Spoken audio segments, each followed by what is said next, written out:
Welcome to the Under the Hood Show. We are glad to have you with us. Russ Evans is here to answer your automotive questions. Thanks for joining us Under the Hood. Shannon Nordstrom is here as well, not in the studio at the exact moment. I saw him doing some business, I guess, downstairs. And by business, I mean he was in his office talking to someone. So I assume that's business related. You know? Oh, yeah. Yeah, he had a lot going on this morning, just trying to catch up with stuff. But that's all right. Yeah. We can go. 866-594-4150. That's the number to reach us here at the Under the Hood Show. Let's what's caught your attention in the automotive world? You got some good news over there? There's a couple things over going there, on with yeah. some engines and stuff. I was gonna leave it for him, and then he didn't come in. Right. So I'm starting to get so many calls related, kind of the GM recall where they want you to stuff different oil in the car. Mm-hmm. I've gotten at least 6 emails and 1 call in the last 2 weeks from people with other cars, not General Motors cars, wanting to know if they said, well, I got a little noise in my car. Should I just put the 5W40 supercar, and they're calling it the GM supercar oil. Well, it's not GM supercar oil. It's Mobil 1. And no, it's not a fix-all. They're thinking it's like saying, I got a head gasket leak. Let's put some K-Seal in it because K-Seal seals all leaks. They're relating this new oil now to fixing all problems. Okay, and it's not just one. It's like 6 people. It's crazy. And that oil used in a vehicle that it probably shouldn't be used would be a problem for the oiling system in many cases. Well, on the cam phasers and different things. So you want to make sure that you're using the proper oil for your car. This is a different situation. Mm-hmm. So there's a thing with oil, and I can get back to it in a little bit. We're going to take a call coming in here, but it has to do with weight and actual speed of the engine and protection. So I'll tell you how that relates in a little bit, and we're going to grab this call real quick. We're going to go to Florida and talk to David. You're on the Under the Hood Show. David, what can we do for you? Hey, good morning, guys. Hey. Hey, I got on my 2008 Ford Taurus, the wife's car. The problem is that sometimes you come out to start it, starts fine, but it won't come out of park. And the first time it happened, I also had a very rapid traction light indicator on the dash with a rapid flash, right? Not a solid on, but a rapid flash back into the flash around. So I've got that, and won't come out of park, and I bypassed it, right? Took it in, no codes. So we replaced all 3 bulbs on the brake side because, oh, by the way, lost the brake lights too at the same time.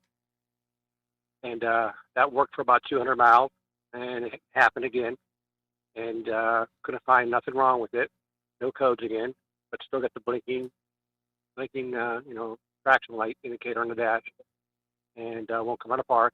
But so we replaced the brake switch, and again, this is it's happening about 80% of the time, so it's not 100% failure, but it happens a lot more than half the time. So of course, while it's in a shop, it's working, right? The light goes off and park fine and drives fine. So we replaced the brake light switch anyways, just for that was just a component that might be intermittent on it. Well, that's a good idea. But The brake switch is what sends the power out to the shift solenoid to allow it to unlock, and it'll only do that if it's in park. So you need to, when it's not doing it, is when you're going to have to catch it. Otherwise, you're not going to be able to fix it. You're going to have to catch it not working, look at the scanner data, and see what it says. Now, that scanner data should say that it's in park. If it does not say it's in park, you cannot take it out of park, because the only time that shift release solenoid operates is when the key is on, your foot is on the brake, and the vehicle is in park. Otherwise, in drive, every single time you went to step on the brake to slow down or stop, you'd hear click, click, click, click, click, click. It would just constantly click and drive you nuts. That's what you're hearing if you were parked and you had the car running, you're sitting there idling, the car's gear shifter's in park, and you step on the brake, you will hear a click, and that click is that shifter unlocking. So if you don't hear it, it's not going to come out of gear. Sometimes you can just turn the key to the first accessory position, step on the brake, and put it in neutral because it won't lock until with it in that first position until it's in the run position. Kind of like an emergency way to get it out of there. A lot of trucks are that way on the Fords and GMs. But you need the brake switch to work. You need the shift release to work, and you need it to say it's in park. So that's how we diagnose it. We'd bring it in. We'll step on the brake. If there's no click and we can't get out of park, we're going to read the scanner. If it says it's in park, say, okay, great, we're there. Does it say we have a brake signal? Brake lights on? Yes. If we have that, then we know the brake switch is sending power out. At that point, we're going to go right to that solenoid. We're going to measure the voltage at it with a just cheap voltmeter and see if we have voltage at that solenoid. If we do, and it's not operating, then we might even just give it a little tap. And if we tap on it and it takes off, it means that something's been spilled in it or it's just worn from age, gummed up, can't move. And it's likely that the shifter would need to be replaced. That solenoid goes bad a lot. We put a number of shifters in for that. We put a shifter in one last week because it would sometimes not come out of park, but other times when you put it in park, it wouldn't let the key come out because the shifter was gummed up. You know what surprises me? We've had multiple calls like this recently, Yeah. and it's warm out. I mean, there's Worse than it's cold. You're a right. trend that these calls start coming in the fall when it starts getting cold. And Well, that- and we're this in year a, it's we're in a different. warm climate here. Oh yeah, good point. Yeah, because Yeah. as sticky as they are, it's like syrup. And in cold weather, you're right, Chris, they do stick. But if it's bad enough, Yeah. they'll stick anytime. Does that help you out there, David? It sure does. I'll ask them about the voltage checks on the solenoid. Yeah, and make sure it Like shows for it's in park because that's important. We've had a number of these on the Taurus with that Prindle switch If on you're the chasing transmission something. that it doesn't tell it it's in park. Yeah. So it won't. Russ, if you said this, I missed it. What's the correlation between what he's having happen and the flashing traction light? Is that basically saying the Nothing. system has got No, it's a different thing going on. But I also thought about it a little bit. He said the brake lights weren't working, but I was thinking maybe this car has a voltage issue at times. It's got an alternator issue because if it has a voltage issue, it may not come out of park. because it might say, this circuit's not going to work. I don't have enough power. Yeah. Yeah, I think the problem with the ABS is it's got a code in it. There's something else wrong with that ABS. But scanning the data, the Well, car's new it's not enough. Scanning that data, you should be able to point in a Oh, yeah. in a direction. I'm assuming somebody's done that. Exactly. Yep. Somebody has done that with the IDS system, right? The Ford IDS system. Yeah. Yeah. What do And they it's find when they did it's the that? traction control. Ah, Zero. They said zero codes. Everything's working, fine. And it's a traction control light. It's not the ABS. It's a Oh. traction control light. Right. okay. You can enable it or disable it, right? And you can disable it, and of course it becomes solid because it's warning you that you're disabled, right? But as soon as you enable it during that situation, of course, because it's somewhat intermittent during the situation, it will start blinking fast again on you. When It's it 100% correlation to the failure. okay, so when it blinks fast, is that when it won't come out of park? Correct. And when it's not blinking fast, it 100%. will always come out of park? Correct. All right, then that's going to have to be diagnosed. That could be a voltage issue going on there. I would get a voltmeter and connect to that battery when it is acting up and see if it is different than when it is not acting up. And it may be that the body ground in the car is not grounding well. There's two grounds on that, one that grounds to the engine block and one that grounds to the body. If that body ground is not solid, then it is going to cause issues with the dash and with the electronics in there and not let it work. Yeah, if there is a correlation where it's doing exactly what you're saying, not working when that light is blinking, they are definitely related. David, thanks very much for the call. Good luck. 866-594-4150. We're going to take a break. When we come back, we want to hear from you on the Under the Hood Show.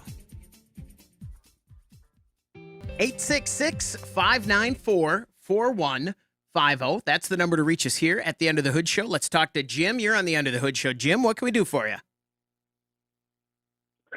Yeah, I've got a 2002 Chrysler Concord Limited, and I bought it in California and drove it back, and I noticed that when the speedometer reads 80, it was actually only doing like 71 or 72 miles an hour. So Oh. the reading is 10% over the actual speed. So I initially thought it's got to be the tires. Mhm. So I bought new tires when I got back. same thing. So it has to be in the transmission somewhere. And I was wondering if you guys had a quick answer. It's probably not in the transmission. Definitely not in the tires. For the tires to be that far off, they'd have to be a little over an inch difference in size, smaller than they should be. We run into this on the trucks where they're 5 miles an hour off when you're going from a 245 to a 265. It's just, I mean, it's a big difference to go all 11 miles an hour, whatever you got going on there. But these cars have had issues with body control modules and engine computers, and these kind of items have come up. Yes. If somebody has swapped those out trying to fix the dash, and tons of these were swapped out trying to fix things, they had transmissions with different gear ratios in them, so the calibrations in them tell it that it's a different ratio. So it thinks it's got a different gear in it, which is essentially a different size tire or whatever. The drive lines turn a different speed. So for you to find out what that is, it's going to be a little difficult. You're going to have to go in and look at the service numbers on the computer and the engine computer and the body control module. It's got that new NGS controller in it in an 02, so everything should be self-contained in that instead of the body module. Now that I look at that. Could somebody scan that and see what the data that's in there for what gear ratio it's programmed for or not? Is that doubt so it, old? because a lot of these companies don't make aftermarket custom programming for an 02. Yeah, I know. But it's an NGS controller, so you might be able to read this using an HP Tuner's machine, and because they might use this same one in the Prowler. That I believe that had an NGS controller in 2001. Was that a 1 that they made that? I'm missing that one. Yeah, Sounds about right. And a couple of the other Chryslers that might use the NGS controller, like the truck. So as long as that controller has been hacked by a custom tuner, yeah, you can get online and see which ones will work, which controllers will work. But I think for this, your fastest fix for this is going to be to find somebody that does custom tuning and see if they can just change your gear ratio in it to match what you have. And it might be a trial and error. They might just have to change the ratio, drive it, and change the ratio again, which is a pretty fast thing. It's getting into it is going to be the trick. And as far as the tires go, for other listeners, if you're ever wondering what tire is supposed to be on your car, we don't believe that's the case here. But if you open up your door, there's always a sticker. It's a federal required sticker, either right on the door sill plate area, or sometimes you'll see them on the center pillar, but it'll tell you what the factory tire was for that vehicle by size, and it'll tell you what air pressure they're supposed to be inflated at by the factory recommendation. All that is right on a sticker that's like got yellow on it usually.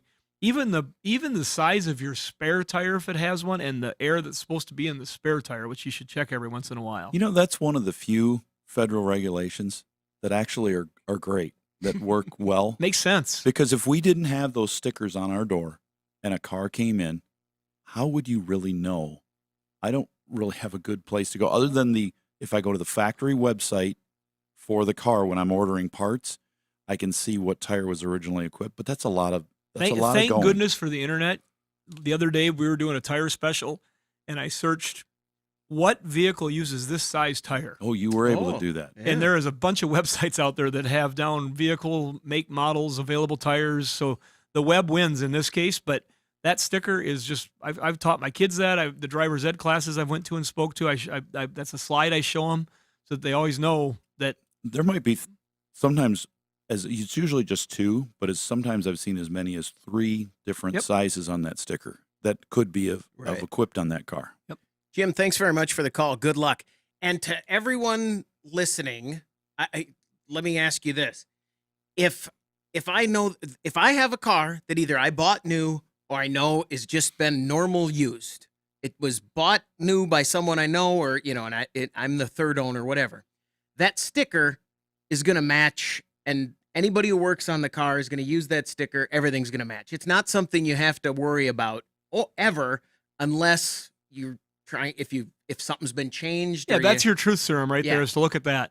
And I just got something tickling in my brain on that guy's car, and I think it was a little bit earlier ones, but they were jumping, like you said, between electronics in that era, what computers they were using. I believe that one there asks you, does it have an NGS controller or the old style box controller? Because some of those, they used a mechanical sensor on the transmission on those earlier ones, but LH ones. So is there a possibility that I don't think it that's does. all electronic by now, That right? one- And the an sensor would O2 have should nothing be- to do with it, I don't think. No, because okay. it's just a sensor that picks up a hard tone, ring yeah. in there. Yeah, it's got teeth. So this is definitely something in a programming issue, and somebody's probably swapped some stuff around trying to fix it. 866-594-4150. And yeah, what I was just saying was that sticker is probably true to your vehicle. I mean, somebody might have messed around with it, but if you're unaware of it, They would have probably Here's not what would true. have, the worst thing that could have happened is somebody would repainted the vehicle and not put it back Right. on. Yeah. It's not something somebody is out there changing. No. 866-594-4150. Let's talk to Dave. You're on the Under the Hood Show. Dave, what can we do for you? Good morning, guys. Got a 2012 Chrysler 300. I called you on it a couple weeks ago. It started a new trick this morning. Fortunately, I'm not there. I'm driving my truck at work. My daughter called me, and she was going to go somewhere with my wife, and she got in to start it. She said the brake didn't feel like it pushed right. You know, you got to push the brake to start it. But she pushed the start button, and she said the dash started doing goofy things, and it was clicking under the hood. And they were worried about leaving it. It was going to start a fire. I said, well, you open the trunk, and my tools are there. Just disconnect the battery. The trunk wouldn't open. And anyway, I just talked to her. She did. The back seat lays down. She crawled in there and popped the trunk, and she did get the battery disconnected. But if I bring a new battery home tonight, is that going to fix it, or do I have big problems? I think it's going to be a battery. I mean, I don't know. With the age of the car, it might still be original. Who knows? But what you're describing sure sounds like a dead battery in there, and now would be a perfect time to upgrade to a better quality battery too. The AGM batteries, any of those are going to be way superior to that old lead acid battery. We have so many. This car's got a lot of electronics on it. There's a lot of things to fail, and a lot of things that draw a lot of load. So, I think you've just run across a dead battery. I remember when we fixed up that one in 05 that had a light fire in the front. We started learning just at that moment, even on that new Chrysler 300, the amount of electronics and the new systems with forward control modules. And I remember that thing the has cluster a high talking load. to the FCM and the way the CAN network was set up was new for Chrysler at that time. Yeah, most cars have a very low milliamp draw that we're looking for a battery that goes dead overnight. This one has its standard load is pretty high. It's like 40% higher than comparable cars. You know what I learned from this phone call, Chris? Mm-mm. Bad dad joke warning. You can teach an old Dodge new tricks. Good one. Sorry about that, Dave. Does the rest of it help you? Yeah, it does. The battery is not original. I bought the car new, and I replaced the battery probably 6 or 7 years ago, so it is that time again. I just replaced one that had was to 4 years old that was in completely, and it completely was done. It just happens sometimes. It was done. Dave, thanks very much for the call. Good luck. 866-594-4150. Let's go to Ohio and talk to Walt. You're on the Under the Hood Show. Walt, what can we do for you? Yeah, a couple of weeks ago, I was working on my 2020 Dodge Grand Caravan. I put new spark plugs in it. I had that upper plenum off, and I thought, well, I'll clean the throttle body. And I've done this on other cars where I've just plugged it in and turned the key on and put a stick on the gas pedal, and it would open up the throttle body so I could take a brush and clean it out. Well, on this one, it wouldn't do that no matter what I did. So I finally took the throttle body off, and I could flip it up and back and forth Right. and clean one side, then I cleaned the other side and put it back on. It worked okay, but I was just curious why on that car it wouldn't do that when some other vehicles I've done that and it worked. Some vehicles do not allow the throttle body to open unless it sees engine RPM. And some of the reason they do that is just for safety. Somebody steps on it, you put your finger in it. They don't want the thing active unless the engine's running. So you can do that. But another thing you can do is use if you're using the CRC throttle body cleaner on that, you can put that in there while the engine is running. And what happens is, if you don't want it to die, but as you're spraying it into that throttle body, as the engine starts to slow down, it's actually going to start to stall. So it's going to open up the throttle body for you a little bit. And then you can wait a little bit, let it come back up, and then spray a little more of that cleaner in there. Don't and stick let your it- finger in there. Yeah, and it will suck it over the blade and pull it down the back side of it, and it will clean. I have cleaned the outside on one really good, and then I had problems with the motor. I took the throttle body off and found the backside was super clean. So it was pulling it over the blade. So that's a thing you can use. Interesting. To Yeah. you're Kind of like using water falls over the edge of a table and against sucks itself. underneath. Yeah, Yeah. it pulls around instead of Yeah. just dripping off the edge. It'll roll over and get everything wet. outsmarting it. I like that idea. 866-594-4150. We're going to take a break. When we come back, we want to hear from you on the Under the Hood Show. 866-594-4150. That's the number to reach us here at the Under the Hood Show. Don't forget, you can watch the show on our social media channels, depending on the day, depending on the time, depending on the social media, whether it's live, whether you're watching it archived. Memorex. Doesn't matter. But if you subscribe to our YouTube channel and join the Hoodie Fan Club at underthehoodshow.com, you could win a hoodie. Like Connor Haight. Haight. Just spelling it out there for YouTube so they don't, cut us out or something. Oh, because of the... Yeah, just got to be clarified. So Yeah. we'll pick it up. Anyways, congratulations to our friends over at Berkeley One Classics. They're celebrating 50 years of collector car coverage, and we all use them for our own collector cars. I got to And get our a performance collector cars. car again. It's Do you coming. think so? It's killing me. Yeah. And Universal Technical Institute, they could teach you how to work on those cars, Chris. I got to We're going to send you, being like a student.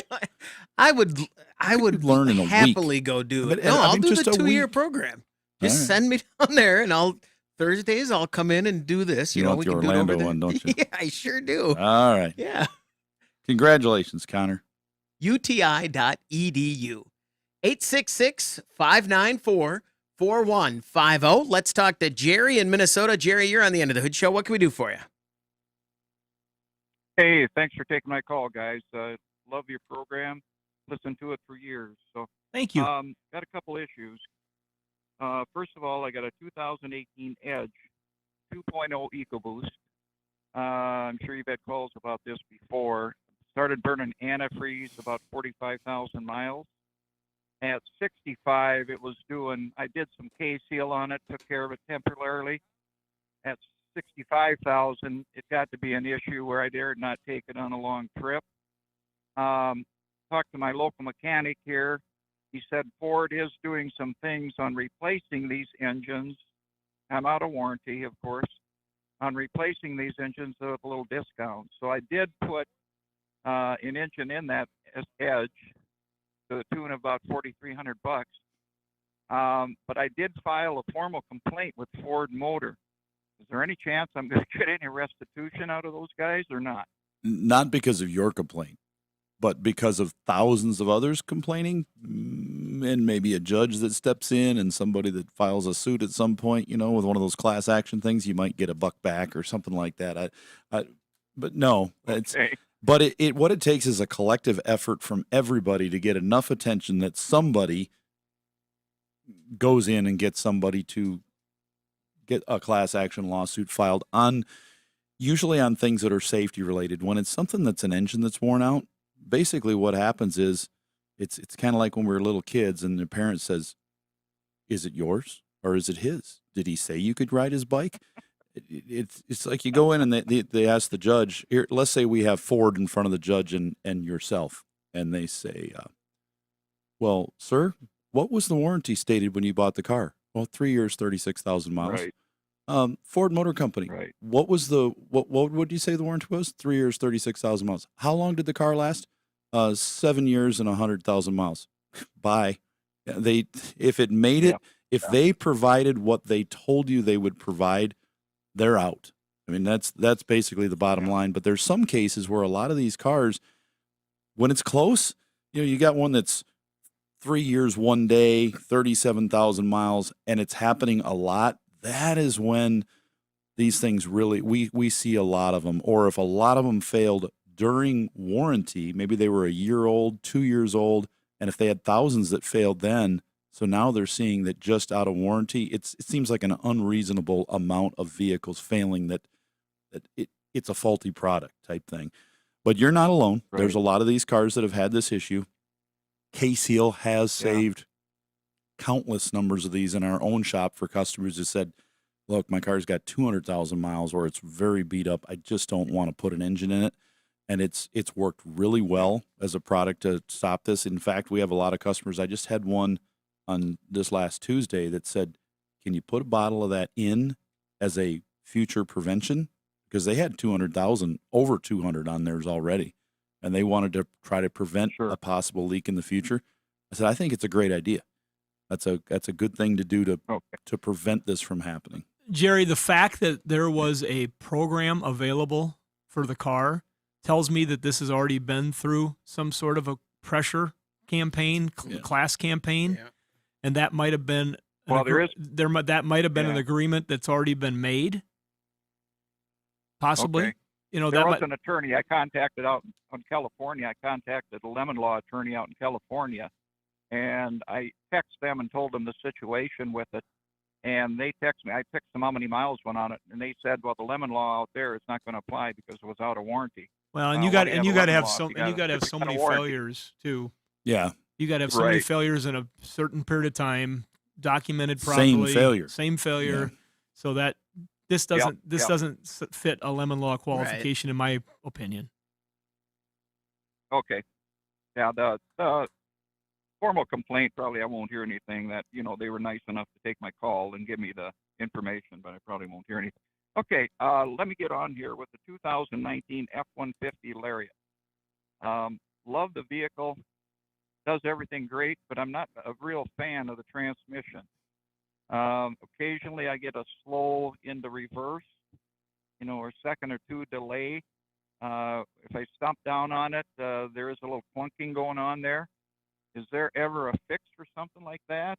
And then I've got another question about that Lariat as well. So have you guys ran into any of this with any of your customers out there? Well, it might need one of two things. These transmissions are very finicky about being flushed. They really start to accumulate a lot of buildup of stuff in them at about 70 to 80,000 miles. And we're seeing people when they come in when they're, how many? 104.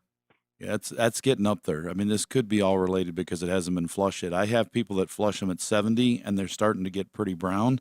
And when they're doing it at 80, they're black and they're really gummed up in there. And if they're towing, that's happening at about 50 to 60. Is that the 10-speed automatic? Yeah. So you're thinking this is something you definitely want to maintain. And the other thing could be it may need a software flash update. But if it goes too long without being flushed and it builds up too much stuff, it is going to start to slip, and that is going to burn the transmission up. We don't replace a lot of these, but they're not up there in mileage yet. There's not enough of them. We've replaced a few that were in that 120 to 130 range that pulled trailers and smaller trailers like 16 to 18-foot boats. So they're 4,000 or 5,000 pounds at the most. They're well within their means, but they're burning them up. Russ, we're starting to stock a reman. There you go. Yeah. Now, they were insanely expensive because we had a customer that had one that was starting to make some noise, and he asked a year and a half ago about replacing it. I was shocked by the cost of that transmission, and I know the one that we stock now is actually affordable as being comparable to other manufacturers' transmissions and even Ford for other ones. But that 1920-21 transmission, I about fell over when I heard the original. Did you hear that noise he made? I did. That was audible. Yeah, that original reman price was more than double any other one when we were pricing it out a little over a year ago. So I'm glad they've gone down, or somebody else started making it. Do you have another question about that F-150? Yes, I do. I had a water leak come in either through the sky roof or I don't know exactly where, but it got into my dash and my radio does not work. Is there some place that I can go to that would take that apart and not cost me an arm and a leg? Or is there, I checked fuses are good. Don't know what happened, but the radio, the nav is a little bit iffy, but the rest of the stuff, my climate, all the other stuff is on there on that dash. You know, that window Yep. or that screen on that dash has got everything on it. I can't even bring my radio stuff up. In other words, it won't start. Did the Won't water turn on? get on the outside of the dash on the screen, or did it go in from the back of the dash? It may have gone in from the back because I had a little puddle in that pocket underneath that screen. There's a little compartment under there that you can put junk in, and Right. I had a little puddle of water in there. So there was enough water, I'm sure, that got in behind that screen. Well, if there's water behind it, it's got to be replaced. There is no fixing. It's going in the garbage for recycling. It may just be the screen. They're separate units. You may just be able to replace the screen. And those screens have a long history of early failure, so it may have been failing anyways without the water. It may be two separate things. Have you been putting in new screens, Russ, or using used ones off Car Dash Part? Or? We've been putting used, like Car Dash Part screens. We put those in, program them, good to go. Jerry, thanks very much for the call. Good luck. 866-594-4150. We're going to take a break. When we come back, we want to hear from you on the Under the Hood Show.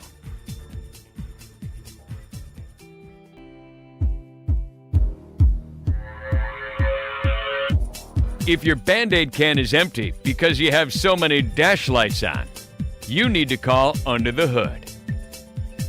866-594-4150. That's the number to reach us here at the Under the Hood Show. Let's go to New York and talk to Joel. You're on the Under the Hood Show. Joel, what can we do for you? Yes, hi. I have an Audi A4 2004 having a mysterious coolant leak situation. It was leaking out, and we found a giant hole in one of the hoses. We replaced it. Then it started leaking from the radiator, so we replaced the radiator, and now there's a gasket that's leaking, and so it just keeps leaking. I thought maybe it's a grounding issue, so we double checked that, and we kind of there was a little bit of too much electric going in there, and we did that, but it's just every day there's a new hose that's leaking, and I don't know how to go from here. It's super fun. Well, if it originally had an issue such as coolant that had not been flushed on time, and it built up electrolysis in there, even a ground issue, and it's already damaged these items, it doesn't matter if you properly ground it and flush the coolant out, the damage is already done, and you're going to start having things fail. Head gaskets, heater core, radiator, hoses, all these things can happen. So at this point, you need to make sure you've probably got enough coolant in it that's clean now because it's been leaking so long. But if the coolant is good and you've fixed your electrolysis issue, you're just going to have to address each leak as it goes, one at a time. Now, on the other hand, if your hoses were okay and you've got excess pressure being built up because you've got a head gasket out, that's also going to blow out things. So we need to check and see how much pressure we have in there. Do we have a good radiator cap on it that's correct, that releases at the correct pounds? A lot of these are like 16 PSI, and I've seen them stick and not release and let any pressure out, and they get up to as high as 30, 35 pounds, and they'll blow stuff out. You've got to check those, but first address what caused it to fail in the first place, and then fix the items that have failed. So pressure check, and then also Pressure check. pH It's got new coolant in it because yeah. it's been empty so many times already. Still maybe check it because maybe it's getting recontaminated again because of another problem It with may a need to head actually be gasket or something. Flushed well, because if it's got a head gasket, you do an exhaust gas check of the head gaskets, through the radiator, and see if it's building up hydrocarbons from your exhaust in there. If it is, you've got a head that's out, and that'll eat stuff away too. You'll need to take that apart and find out what's going on. It just sounds like it's in a bad situation. So that first one, the first hole, big leak, could have been caused by something else. Well, or just all. Logically, it's a 2000. You could have a hose fail if it was just 04. Excuse me, 04. Yeah. Just one hose fail can happen. It's old. It's older. But then when you start having that many different things leak, it does make you a lot more nervous. That's not what you wanted Yeah, to hear, does that is it, help Joel? you? Does that feel pretty good, Joel? No, You it happy with doesn't that? feel at all good for Joel right now. Joel, what are you thinking as we talk to you about this? Throw away the car. Well, but there are some, like Russ said, you can check a few things here now and just see where you're at. Check, make sure you're not building up pressure in the coolant system. I'm just going to repeat it. And then do an exhaust gas test to make sure you're not getting contamination into that coolant system. And if everything seems like it's proper, then if you don't have any exhaust gases getting into the system, then it might just be some maintenance to replace some hoses that maybe just all at once decided to get old. In the generalist of terms, if Joel is not sure where it's at and his shop is not sure where we're at, is there a place does he try and find a radiator shop? Do they still have I mean, is there any better place to go where they're going to know that the dealer, the Audi dealer? This is general mechanics. Okay. On a cooling system like this. This is something that any qualified repair shop that does more than oil changes should be able to typically help you with. Mm-hmm. Check the grounds, check the cap, make sure you don't have too much acidity in the coolant with using a test strip. Is there anything that he could find that is it if he finds a exhaust cap cap. is bad, If he finds that cap is might bad, be set? it can be pressure tested. Yeah, put a cap on it, but then you still need to do an exhaust gas check. Sure, but that and might a pressure check. Yeah, but you don't have to. But it might be fixed. Yeah. Joel, how long have you had this car? How many miles are on it? Like 140,000 miles. I had it for about 5+ years. And this problem just reared its ugly head? Just kind of came out of nowhere. I mean, we did, do some work here and there. And, again, my gut feeling is that, something either with the exhaust or the grounding kind of got in the way during the last repair and, kind of started blowing things up. Because, as I fix it, it works for a couple of days and then something else blows. So, Better check that sounds to pressure. me like Yeah. something. What was the last repair? And it One more only question. happened- The last repair. I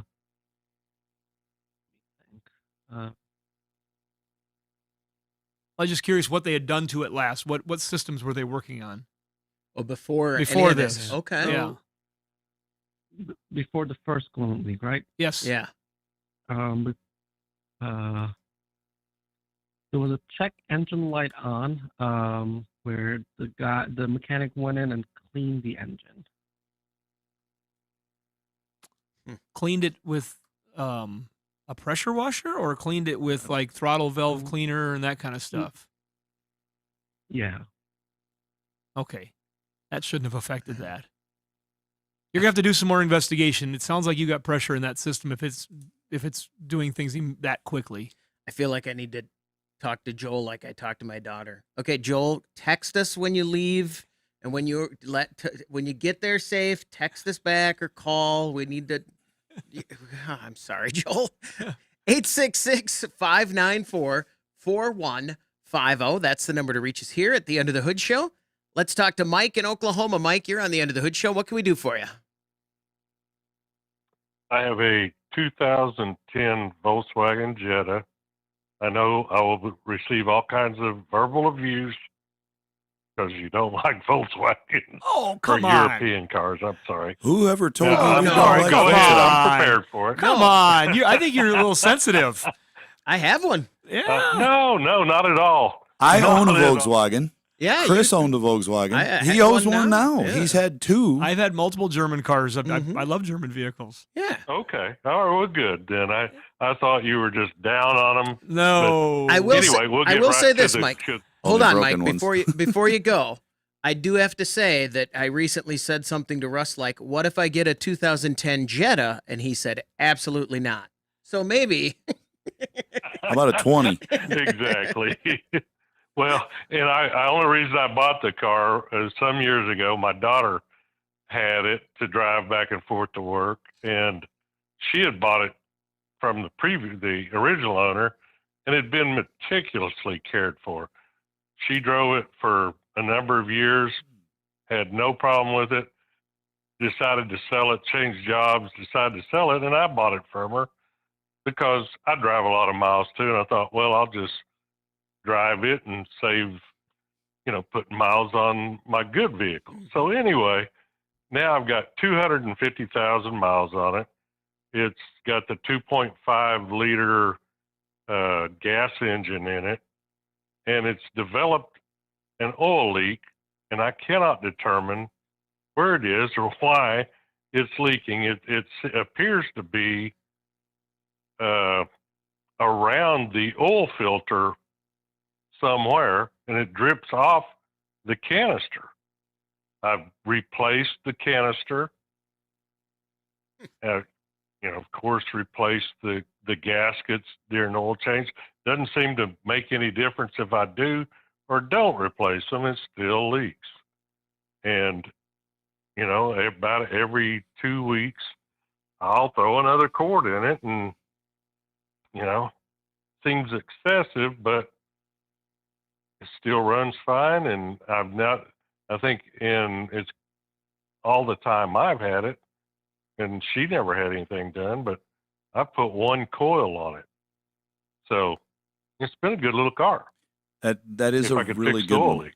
For one of these, they just don't make it that long. Typically, we see them dead before that. Yeah. I know. Yeah, so it's gone a long way. The reason it's leaking is because it's old. The seals start to go. Well, I am too, but Yeah. I don't want to throw it away yet. So Well, my seals are leaking now. I leak a little bit. My 69 Volkswagen used to leak oil too. I think you're in that same By the gallon. category. The bottom's got to have a nice undercoating well, on I it. I keep a jug of oil in the trunk, and I check it once a week and top it back off. It may be that oil filter adapter. Yeah. It could even be the valve cover running down there. Shop's going to have to clean it off, put some Well, dye no, in it and check it. I've looked for that. Well, But is there a way to tighten that adapter up? no, just the seal. So you're going to need to clean it off really good with some engine cleaner and then put some dye in it and run the car and use the UV light to find out where it first starts to seep. I like UV So you can lights. find it. Oil can go everywhere. It's kind of like owning a camper with a water leak. You'll never figure out where the water leak's coming from, just where it's ending Where up it drips inside. out. Yeah. It just goes everywhere. You've got to see where it's originally starting. And we do that with the UV light, and we'll just let the car run there. And sometimes we have them idling for 5-6 hours at the shop with the hood up outside, and we just keep coming back with the light every now and then and look, and we're like, oh, there it is. I see a little dot in the corner that's purple or green or whatever color we got in there, and it starts glowing. Then we turn it off because we know that is where it's originating and find out what it is. And sometimes we're surprised and go, oh, well, that's what's leaking. I see, and it's running down here and underneath where we can't see it, and then it shows up where you've got your leak. And some could leak when you shut it off because you're having a drain back issue inside the engine because it's built up with crud. Or under pressure, it doesn't leak, but when you shut it off and that pressure starts to subside, then it leaks for that little small period until it starts up again. Oil leaks are fickle. Tricky. I have a hunch it's coming from up above the oil filter somewhere. Well, I thought that might have been the valve cover gasket, maybe a PVC valve that was bad and building up pressure or whatever, but doesn't appear to be from there. I've looked and looked and looked, but like you said, it's hard to see it all. Unless at some time something got cracked in that block or, it's unusual. That'd be extremely unusual, but I think you should have some fun with the UV light. Yeah, for sure. I think that sounds like a good weekend experiment. And just stock up on oil. And I wouldn't give up on this thing because it leaked a little, I know you wouldn't. 300,000. Mike, thanks very much for the call. Good luck. Yeah, that was, I had that in my Volkswagen. I remember we had same thing. We would see oil everywhere, and it turns out it leaked everywhere. So I was in a little different situation. Just every place oil went, it leaked out a little on that car. Multiple. Which is, yeah, it was pretty straightforward on that thing. All right, that's going to do it for this hour of the Under the Hood Show. Hour 2 is coming up next. The phone number to reach us, 866-594-4150. Thanks for listening to the Under the Hood Show.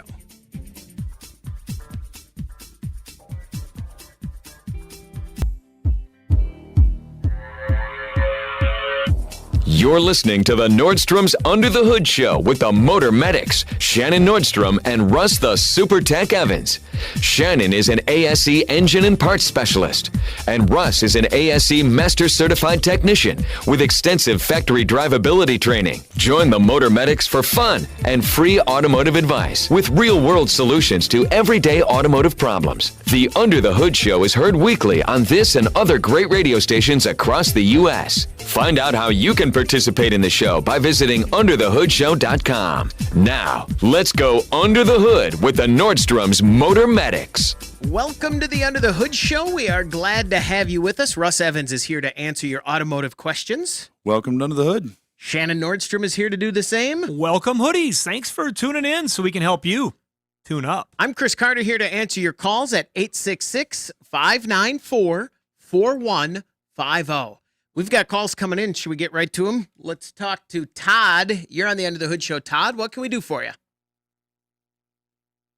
How's it going, guys? Love your show. I have a 2018 Dodge Ram truck.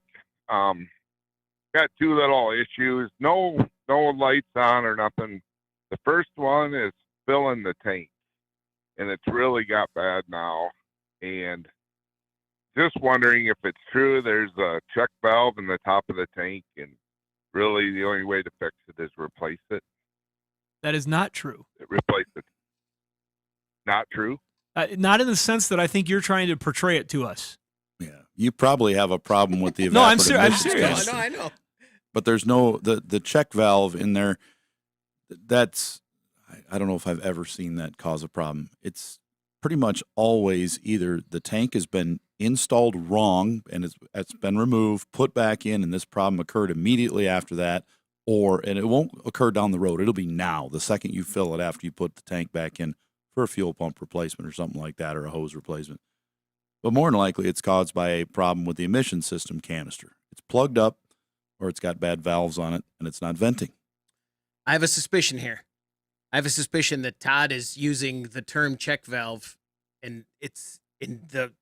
This is the Talking problem about my check valve that I just They mentioned? call it the rollover switch. No, not See, the rollover. I valve. was Or right. rollover, yeah. His hunch is that there was a valve, something physically blocking the filling, and most every vehicle's got an anti-rollover valve in it, so that if the vehicle flips over, it'll plug the tank opening to stop it from spilling out fuel, and that is almost foolproof when it comes to filling the tank. It also stops you from siphoning gas out of the tank too.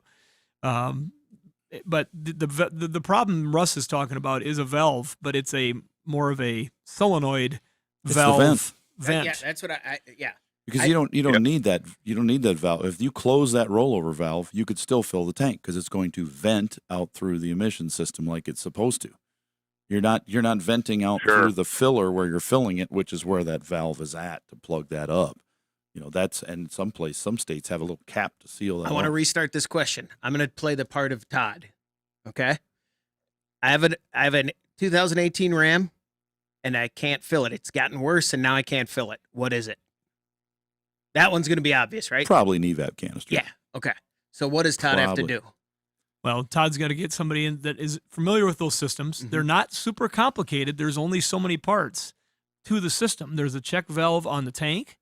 There's a purge solenoid that will let it go and check it and purge it and check it. And then the canister itself is where the fuel vapors are vented through to stop. It's got a charcoal type stuff in there to stop that venting of the raw fuel out into the atmosphere. If that tank at some point in its life, most likely there's a couple things that cause earlier deterioration of these systems. That you probably did, Todd. One of them is a lot of gravel road driving. If you drive on a lot of dirt roads, That's what I do. that's telltale. Yep. Otherwise, people that click to get to an even number and are constantly overfilling their tank, it has a tendency to leach into the evaporative emission system and cause problems. If you do both, you got a double whammy. Yeah. Yep. No, I do drive quite a bit of gravel. Yeah. So, yeah, I was just wondering, that's why my question was either the rollover check valve or the, canisters.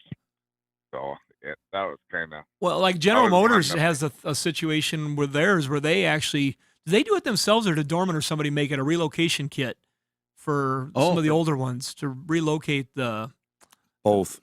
I is- think Dorman was the first one to address that, and then in this case, I think GM started doing what Dorman was doing, because Dorman said, we're going to come up with a fix for this, and they fixed it.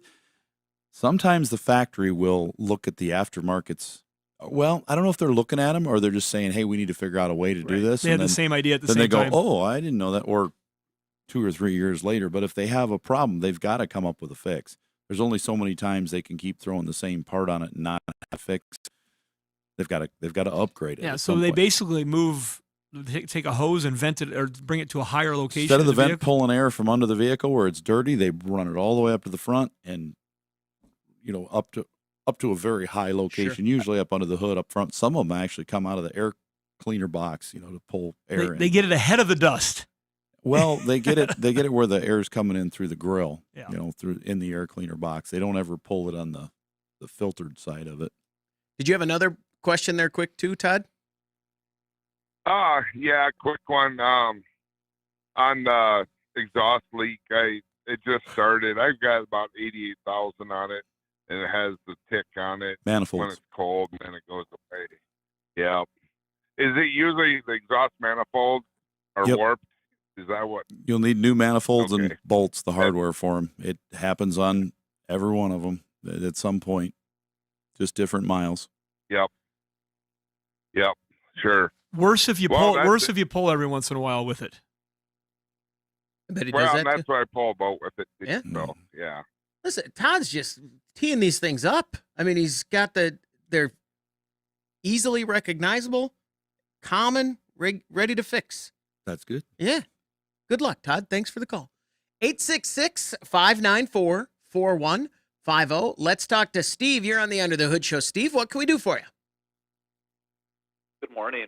So, had a family member pass away unexpectedly, and left a 2010 Acura TLX all-wheel drive on the farm, locked, and we can't find keys. Oh. So I've talked to Acura, and if I get it to a dealer, the dealer can get in, reset everything, get us a set of fobs. But we got to get that car to the dealer about 100 miles away. And how do we get it on a trailer? A winch. Hey, but Hooked isn't to it, something very solid. Yep. Or 40 really strong people. Just pick it up and set it on there, which is But isn't it gonna? Aren't the wheels all gonna be locked up? Yeah, Sure. they are. Yeah. doesn't matter. Yeah. Just drag it on there. Cars slide on the ice. Cars slide. You if you got a winch, you pour a little. We just spray the trailer with a little water and drag her right up there. They It's don't not want a way you would want to park the vehicle on your way after you got home from work every No. night, but it's not But going to. most trailers have a wood bed on them, and a lot of them, the ramp depends on the style of ramps you have. But if you can position that trailer in a way, the tilt ones are great. If you got a tilt trailer with a winch on it and it's wood, yeah, you just spray a little water on there and drag it right up. It's very common. Line right on. Okay. Most of the rollback drivers that are towing cars have pulled a car onto their trailer that had the wheels locked up because it was in park. Sure. Your car's sitting on the side of the road in a no parking zone. They're going to tow your car, and most of those guys will just hook up to it, drag it on, and then when they get where they're going, they slide it off. It doesn't really do. I've seen those repo videos on YouTube where they come sliding into the car wash and they grab it and they go moving repo. Oh, yeah. When you get into some of the newer vehicles that are locked, electric vehicles, newer vehicles in parking garages and different things, they've came up with elaborate systems. Like Jim and Ron's Towing here in Sioux Falls is a distributor for a unit that they can actually drive robotically into a parking garage, and it creates basically a ramp to lift the vehicle underneath of it and then drive that back out to your tow operator vehicle, and then you bring the whole skid up onto the truck. I got a new YouTube channel idea. Yeah, and you bring the whole thing up onto the truck, and then when you get to the dealership, wherever you're going, they can drive the vehicle right with this unit where it needs to go. It's very expensive. Robot repo. Yeah. That's my new YouTube channel. There you go. That could be Register big. that. Open the van and a bunch of Tesla bots jump out and pick up the car and carry it away. Talk to Paul. All right. He might be in on that with you. Now, in my case, if it were me, there would be someone I could call. I mean, I could call a tow company. I could call. Why don't you look at call locksmiths? Art could bring See if the there's one that comes out. forklift down and lift it up on it. I mean, there's other ways to do it, but Where we're at, we have a guy that comes out. He comes here. He came here yesterday. He unlocked a car and programmed a key for it, and it was good to go. He comes to our shop. He goes into town over there, in Sioux Falls, but he'll travel for a price. There may be some vehicles that he can't do it. Yeah, but he can tell you if he knows he can. Yeah, he's going to look at the make and model. If you're a late model vehicle locksmith, has tools at their disposal that they did not have available 10 years ago. A lot of them. Okay. Getting a key is the easy part. It's the programming that can be tricky. And some of these new Toyotas, like the 22s and up, can be really tricky. So there's a chance he gets in and still has to get it towed to the dealership. Not out of our 2010. Okay. It's an Accord. I think he can program a 2010 key. That's not a problem. But and most locksmiths are going to be able to do a 2010 Toyota or a Honda. Did Toyota ever have different protocols on the Lexus than they did on the Toyota? Not that I know of. I just was thinking about that. If Acura has got some different when we did programming, it was the same key, yeah. But now the new ones do. The new ones are they've gotten. I had a discussion with them yesterday about the new Toyotas, and they're like, "Whoa, these things are way different." I will say that as far as what Russ said about pulling the vehicle on the trailer, every day we go pick up vehicles for our salvage operation that are no keys, locked in gear, and they make sure. Number one, that you're hooked to the proper towing spot. Don't hook to suspension. You got a tow hook area. Look in your owner's manual exactly where it's at, and the vehicle will slide. And I've seen people put some pieces of plywood underneath if they think they need to make like a carpet slider, like you move furniture. But as a rule, they'll jump on the ground and they'll slide up on the trailer. Getting them off's a little harder. Steve, does that help you out there? That does. I'll call somebody in Watertown and see if I can get a locksmith out there too. Perfect. Thanks, Steve. Now, also, I know, like maybe the football team does salt sales for softeners, the local football team. Maybe you can hire the whole football team and they could just lift it out of there. Probably just need the offensive line. Yeah, you don't need a bunch. You need a few, though, huh? Yeah, I'd say the linemen. They'd get her done. We're going to take a break. When we come back, we want to hear from you. The phone number to reach us, 866-594-4150.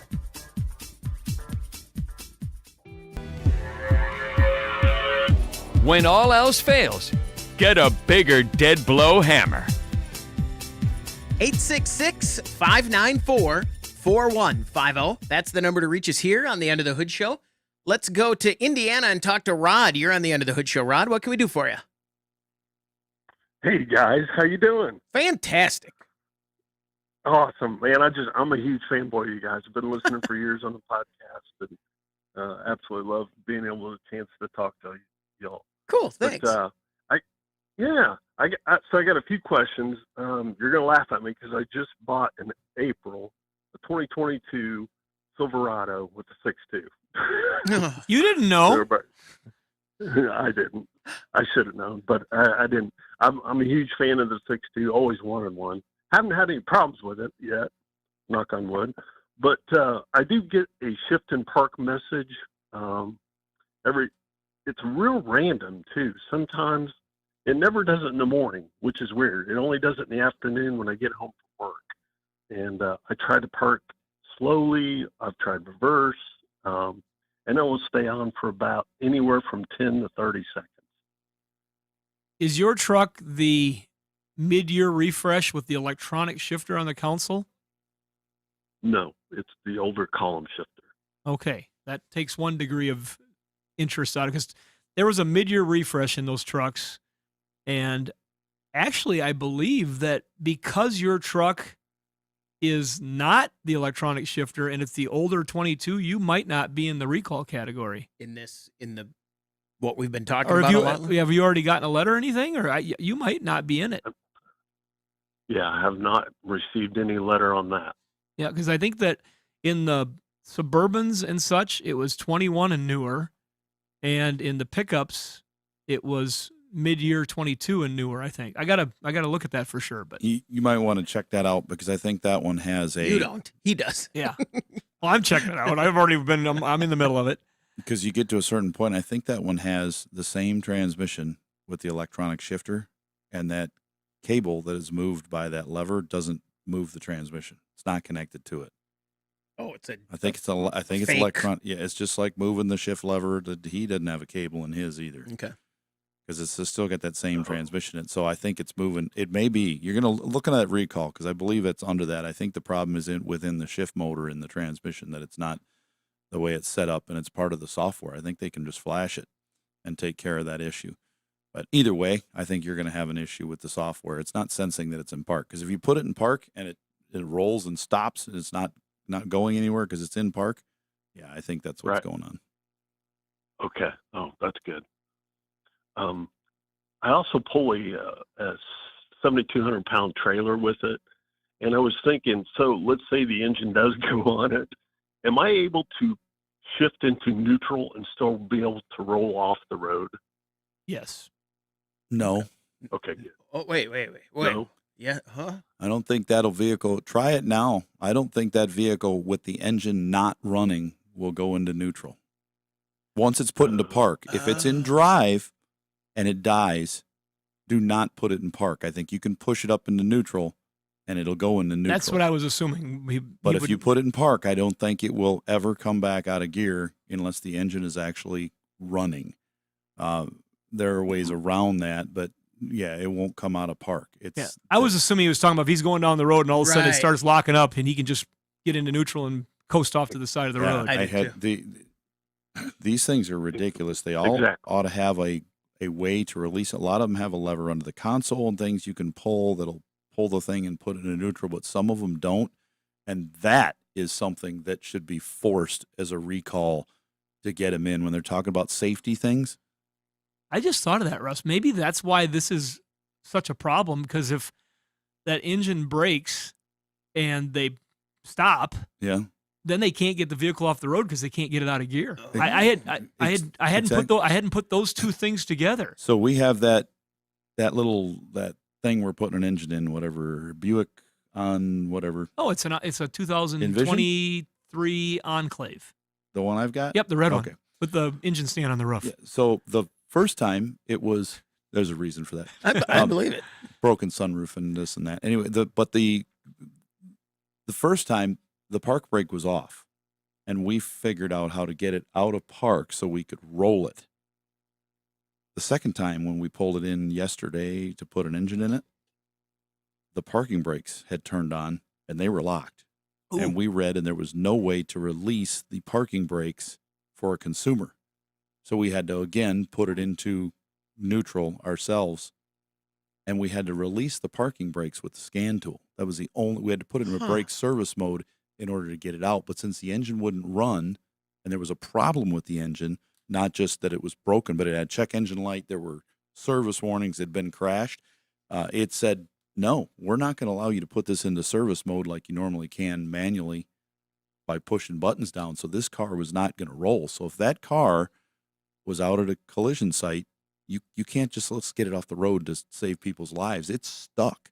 And that's nuts. Ford's not having that problem. Come on, GM. Let's get him back in and figure out a way to do better. Put a cable in it just or something so we can put this into neutral. We need to get him to roll. Shannon's dad had one in the car wash. It was dead and it had to be towed out of the car wash. When I had my accident, if it hadn't been able to go in neutral, my car would have been half on the interstate. Somebody would have hit it 4 a.m. for sure. Yeah, it was. They almost hit it when it is off the road. Yeah. Yeah. It's so these cars. It's not just, that they die and don't run, but it's that you can't move them once they die. It's crazy. Well, Rod, thanks very much for the call, and thanks for listening and being a fan. Hold on, stay where you are, because I'm going to say, I'm going to talk about Rod for a minute. He bought a 6.2, and then I think I think you guys might have missed my point, though. I think his truck might not be under the 6.2 recall. Right. I'm going the other. I think the ones with the old style shifter have not been in there yet. Here's what I'm saying. I don't even care. But he bought a truck in April and then saw the news about that truck. Now, it may or may Oh, not how be in would there. that feel if he That's bought what one I'm that was in the saying. recall? Yeah. And he doesn't know until just now. And the dealer maybe. says, well, we didn't know either. Yeah. I mean, let not your heart be troubled. You might have some hassle in your life, but they're going to get it taken care of. It's just going to take a little while for this all to get covered. The 6.2s they're in the date range, and I think the date range of his truck is built before this, because everything I've seen so far that was covered, they're all people I know that are floor shifters. yeah. But until this moment, Rod, did you think for sure your truck was in that group? I wasn't for sure. No. Okay. Now, I Good. did on my app receive the recall for the motor, but not for the shifter. Oh, so you are in the recall. Yeah. Yikes. Oh, Okay. yeah. All right. Well, I stand How- corrected. I was under the impression that it was all the mid-year refresh and No, beyond. We're all blown out of the water What now. date did you buy the car or the truck? I'm sorry, what was that again? What date? Do you remember? Yes, April 9th. And when did you get the notice or see it on the news? Let's see. It probably would have been 1st of May, like May about 5th. a month later. So you had 3 weeks, 4 weeks of carefree driving. We don't know yet. They might even expand that recall. It could be bigger than that. That often happens with recalls, Chris. You'll see a Yeah. recall and they'll say, "Oh, we've covered these cars." Well, now we've doubled the size of it because we found oh boy. Can we give Rod a hoodie? Because that's the worst luck ever. Sure, Doug, Rod's gonna stay on the phone. Give him a hoodie. I have. And sometimes the manufacturer's controlling the casualty by how they do that. Should we get some extra lettering? Yeah, I own a 6.2. All right, we're going to take a break. When we come back, we want to hear from you. The phone number to reach us, 866-594-4150. You're listening to the Under the Hood Show.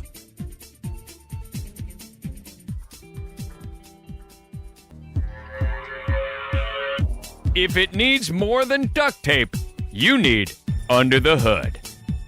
866-594-4150. Don't forget you can watch the show on our social media channels. And if you subscribe to the YouTube channel and join the Hoodie Fan Club at underthehoodshow.com, you could win a hoodie. Like Richard Lewis, congratulations from everybody here under the hood. And our friends over at Berkeley One Classics. They're celebrating 50 years of collector car coverage and Universal Technical Institute. Find them at uti.edu. Check them out. They got new locations coming online, too. Bunches. 866-594-4150. Let's talk to Justin in Iowa. Justin, you're on the Under the Hood Show. What can we do for you? Yeah, I got a 1990 Buick Lesabre with a 3800 in it. And it's got a hot start issue. So cold start, runs fine. Hot start, it's just an extended crank. Once it does run, it runs fine. Of course. The last couple of years, I think we're on fuel pump number 3. Got new spark plugs. I thought maybe it was a flooding issue, so I did think maybe I had some leaking injectors. I put new injectors in it. That was not the case. Got a new fuel pump relay. The old one had a little bit of a burn. I don't know about burn, but it was discolored on the pins on some of it. So I just put a new relay in. It does seem like the fuel pump picked up. It sounded better or different, so I think it maybe was a little bit of an issue with the fuel pump relay, but just not exactly sure where to go with it. The shop that I had it at, they basically gave it back to me and just said, keep monkeying with it. And, so how I get it started is when I turn the ignition key ahead to the accessory position, I wait for the fuel pump to kick out and then crank it for just a second or two and then stop, wait for the fuel pump to kick out again, and 9 times out of 10, it'll fire right up. So I'm leaning towards the fuel pump, but just kind of want to see what you guys, if this fuel pump is bad again too, Well, or this would be like number 3 or number 4. I don't know. You could put a gauge on it and see if it bleeds down. That's one way to do it. The other way to do it on one of these is to take the fuel rail loose from the top of that engine, because you can pull the whole thing out just a couple inches so you can see the bottom of the injectors. Turn the key on without starting the car. Do that a few times so you can see, if it's if it's leaking, and see if any of those injectors leak. If none of them drip at all, put the rail back in. Unplug the regulator, the vacuum line from the regulator. Make sure it's not wet in there. And if none of that is wet, and you're still having all these issues with it starting, then you could go to that fuel pump relay. When you know the car's not going to start, just get yourself a little jumper wire and jump across that relay so the pump runs, and let it run for 30 seconds, and then pull that wire off and fire up the car, or leave it connected and fire up the car. If it fires up every single time and the injectors aren't leaking and the pressure regulator's not leaking, it's definitely the fuel pump. And those are at-home ways you can do it. Okay. Just jump the relay and run it for a few. Yeah, I've had a manual gauge on it. And did it bleed down? I have had a manual gauge on it. It bleeds down. I don't know what normal is. So it pressurizes, I don't remember, 30, 40 PSI. I don't remember. That's good. But as soon as it kicks out, it just drains. I mean, that gauge just pretty steady sweeps down. Okay, if it goes down to like 10, 15 pounds and holds there, it's probably going to be all right. But if it falls down and reaches zero eventually, it's junk. That pump is not holding. If your injectors are not dripping. It was going to zero. Yeah, that fast. If it went down that fast and it was injectors, when you started the car, there'd be black smoke and it'd run rough for a minute. But if it goes down that fast, yeah, and it can't come past the regulator that fast either. It would be spraying out of there when you unplug the vacuum line. It'd blow the line off. I've had that happen too. So sounds to me like your pump is. Is there something causing pumps to go out on it, or they just do? When you put a fuel pump in, you're supposed to put a new pump and a new pickup screen sock on the bottom of those and clean the tanks. Okay. Most people can't clean the tank. And there are easily. some of those pumps, when they burn out, they'll leave microscopic plastics in the Jeeps, tank. Jeep, yeah, that was a old big Grand one. Cherokees were horrible. They left pieces of brushes and stuff and they would grind up new fuel pumps. They had a procedure and a cleaning kit that was coming with these to clean those tanks when they would fail. It was. I got to ask Justin one quick question. What color is it? 90, just about 90 Lesabre, square body Lesabre. What's the love? Is this an heirloom? Or? It's a chick magnet.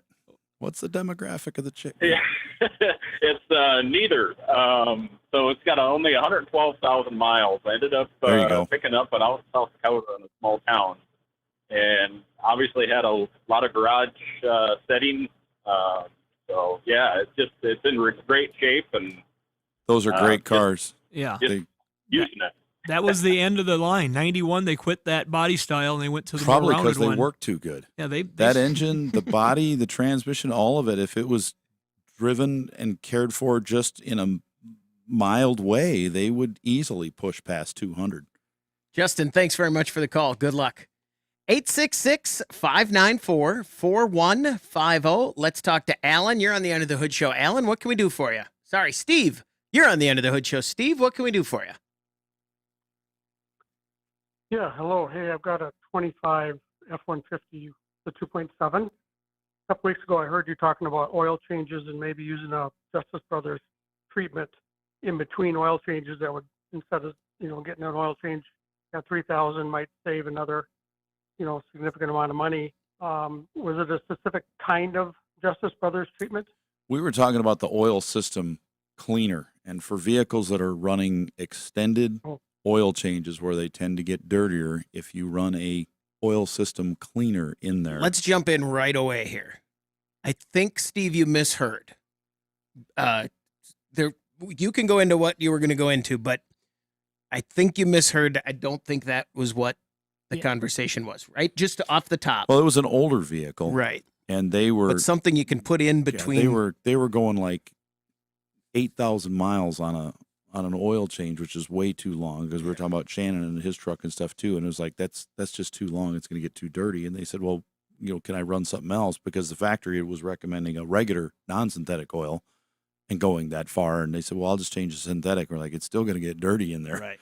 It's just the oil's going to have protection, even though it's super dirty. But so let's help Steve out here. We suggested more frequent oil changes, but using an oil system cleaner in there when you change your oil, and those aren't that expensive. But he's got a brand new truck. If he starts brand new is going to be super clean. Yeah, if you start off with a brand new truck and you're doing your regular oil changes with the quality oils that they recommend, I don't think that's necessary. If you're Right. driving long trips, but this other guy was driving short trips and not like okay. 2 oil changes a year at 3,000 miles. So I think we had two different situations. Right. Yeah, I want to make sure that we point out that I don't think we said you could do this Justice Brothers thing in between oil changes to extend your oil change. no, it was just on his specific truck Right. because it's a very low mileage or But it low wasn't. use. It also wasn't.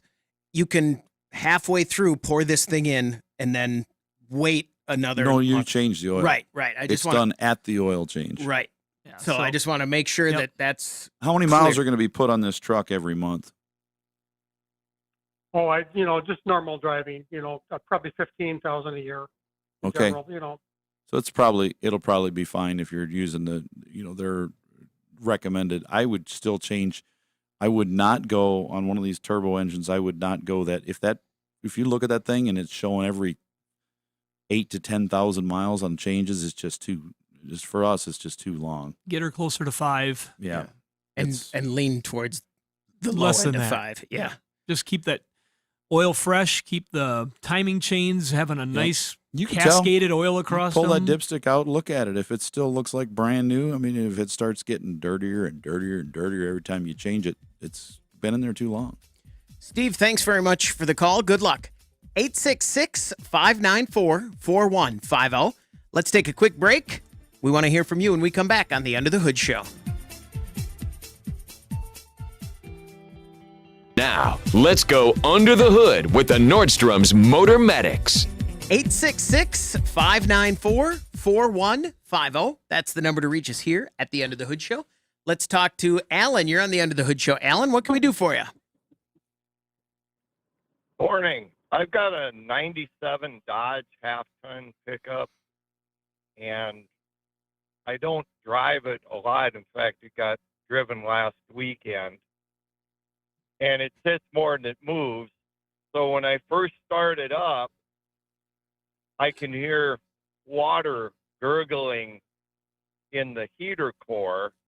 No leak or anything. I can just hear it. Is that from it all draining back because it sits more than it moves? Or No. is it low, or what do you think? Yeah, it's got air in it and it's low. Make sure you have a good new radiator cap on it. It's old. It's probably got a radiator cap on it. If it's not original, it's got to be at least a decade or two old, I would imagine. Get yourself a good Motor Rad cap for that. Make sure it's completely full. Make sure the overflow reservoir tank is at the full cold mark when the engine is cold, and then when it's warmed up and been running and hot again, that it's reached the hot level. Check it again the next day. Make sure it's down to where the full cold is. If it's not moving back and forth, the cap's not working properly. And also it's low, but it's got to be completely full. That's why they put the reservoir up higher like that to make sure that coolant stays in that heater core. But it's a low coolant level is what you're hearing in there. And if you let it go too long, eventually, it may be a year or two, but eventually running with a system low like that cavitation in there will cause erosion in the heater core and cause it to fail. So you want to keep it full. But this is something that's been happening for years on vehicles, and it's usually caused by a bad cap and low coolant. There you go. Okay. Yeah. Well, it does not overheat. It gets up to normal, but for now. So, yeah. Like I said, this is the first time it's been out since October. So I said, doesn't get driven much. Now, would using one of those funnel fillers work a lot better than trying to? You still need to do that to make sure it's completely full. If you don't have a vacuum to vacuum it down when you fill it, you'll need a fill funnel to run it until the vehicle's warm and completely full. Okay. You can't just pour it in and be done? Pretty hard to do that accurately. Accurately. That's Gotta the get problem. air in there. You got to do things accurately, Yeah, Chris. Yeah, that's You know, that's a $20 fine. funnel off of Amazon's a whole lot better deal than That's true. trying to just pour it all over the ground. That's true. 866-594-4150. 4150. Let's talk to Bill. You're on the Under the Hood Show. Bill, what can we do for you? Yeah, I've got a 2018 Nissan Maxima with the 3.5, and at idle or like around town speed, I have super cold air. But once I get out on the interstate, it blows hot. And then when you come off the interstate and you get back in town, it'll go cold again. Any ideas? The tourism department. They put that in the cars to make you stop and see all these little towns along the way. There you go. Has anybody checked the refrigerant level in this thing yet? Not yet. That's the start. And that's what I was wondering, but I'm like, but it blows cold when it's, at idle or just driving around town. So I'm like, why would it be cold then but hot later? I would think that the refrigerant should be good if I'm getting it. I'm like, is there Not necessarily. a trip somewhere in there? Compressor spinning at a Gotcha. whole lot faster RPM going down the road than it is stopped. And if it doesn't have enough supply in there, it will remove all the refrigerant from the suction side and the inlet side and put it all on the other end. And it takes a minute for that to bleed down and come back around, where it might operate fine when it's at idle or low speeds, but not on the highway. One thing you could try, get yourself up to the speed limit, whether that's 70 or 80 or whatever it is, and the air's on but not working. Put the car in neutral and let it idle down while you're coasting, and see if the air comes back once it goes back to idle. See if it's an actual airflow while you're moving, or if it just drops off when the engine's idling at that highway speed. Yeah, it's got a refrigerant charge issue. But to even skip that, he's got the issue. He has to get that in to check the refrigerant, right? Yeah, I mean, it's gotta there's be no checked way around it. And you don't want to be driving on the highway like that now and leaving it running, because it will damage the system. If it's out of refrigerant, it's out of oil, and it will burn it up. Oh, there you go. So don't with any system. Yeah. So that the tip that will prove it almost is irrelevant in this case. Right. 866-594-4150. Let's talk to Helen. You're on the Under the Hood Show. Helen, what can we do for you? Good morning. Okay, we have a 2011 Buick Lucerne. 6 years ago, we put in a new transmission. And now when we pull up to a red light, sometimes it jerks, and when you're trying to take off, and then sometimes again it will have a real slow connection. It doesn't do it every time, but just occasionally. Are we needing another new transmission? Possibly. You've got almost as much time on that between the time the car was new and it went out the first time as from the time it went out until now. It's almost the same amount of time.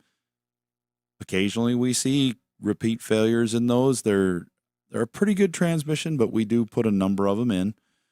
It could be it's got low fluid. We've seen a number of them where they have a line leaking or something and they've run low on fluid, so it needs the fluid topped off and a leak fixed.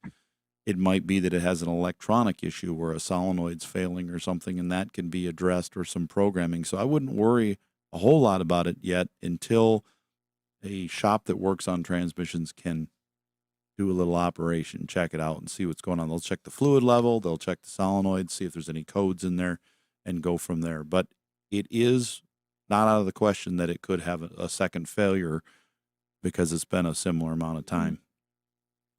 That's not what you want to hear at all, Okay, the latter, but you got to check it right away.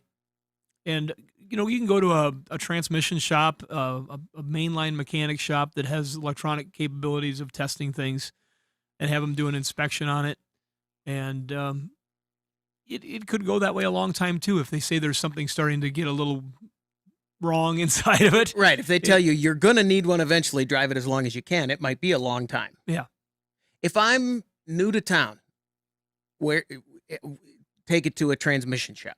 I mean, I'm just thinking of if someone's hearing this and you said take it to a mechanic, they can. Well, if you don't know, if I'm new to town, I'm looking on Facebook on local groups to see what they're saying about mechanics, and I'm asking my local auto parts store, what do you guys know that's a good one. about shops? Who are good shops you go to? Because the transmission shop might be the greatest place to go, but they also might be the worst place to go. Or the mechanic shop that you think, that place looks great. I should go in there because the way it looks. maybe they're the worst one.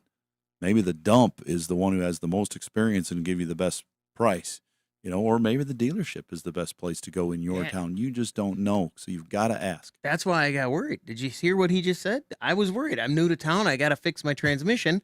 And he just gave me a bunch of things that worry me. The auto parts store. That's a good idea, though. Helen, go to the auto parts store. 866-594-4150. But yeah, she might not have an issue. She got to make sure. Don't wait. Yeah, and make sure it's not a sticky lockup at a But it stoplight could- yeah. type issue that she's having, and given that indication, maybe it's very fixable. Let's talk to Dave. You're on the Under the Hood Show. Dave, what can we do for you? Yeah, hey guys, love your show. Long time listener. Thanks. I'm one of those lucky people with that 6.2 motor. My situation is it's a 2024. I ordered it, got it brand new. I've got 2,000 miles on it. Oh.